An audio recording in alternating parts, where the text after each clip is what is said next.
"Turn me over, this side is done." These haunting words are said to the marginalized.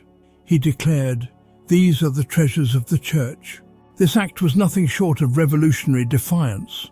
Furious, the Roman authorities sentenced him not to be beheaded, a relatively swift end, but to die by fire. He was bound to a gridiron of iron bars, placed over hot coals, and slowly roasted alive. Which they may carry symbolic meaning rather than strict historical certainty. What we do know is this: Lawrence's death was designed to be a spectacle of terror. Roasting a man alive was not a common punishment in Rome. This was reserved for criminals who needed to be made an example of. Instead, Lawrence's martyrdom ignited a wave of veneration. Within decades, his tomb in the catacombs of Syriaca became a pilgrimage site. The death of St. Lawrence reveals how the early Christian martyrs weaponized their suffering into a powerful narrative of spiritual triumph. The fire that was meant to consume him instead lit the torch of faith for generations to come. Suffering goes beyond the physical into the realm of faith, endurance, and legacy. For Bartholomew the Apostle, known in the Gospels as one of the 12 and in Eastern tradition as Nathaniel, the army was skinned alive.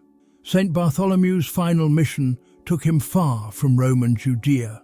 According to early Christian sources, including Eusebius of Caesarea and accounts by later hagiographers, Bartholomew journeyed eastward, likely to Armenia, possibly passing through Mesopotamia and India, spreading Christianity in land.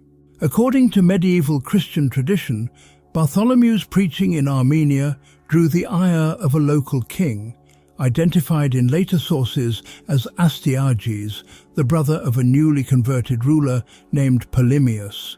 Viewing Bartholomew's influence as a threat to traditional deities and political order, the king had him arrested, beaten, and ultimately condemned to death by flaying, intended not just to end a life, but to erase a legacy. Unlike crucifixists centuries later would immortalize this image. Bartholomew by Christian converts and entombed on the island of Lipari, before being moved to Benevento and eventually Rome, where to obliterate his identity. Yet, paradoxically, it became his eternal legacy.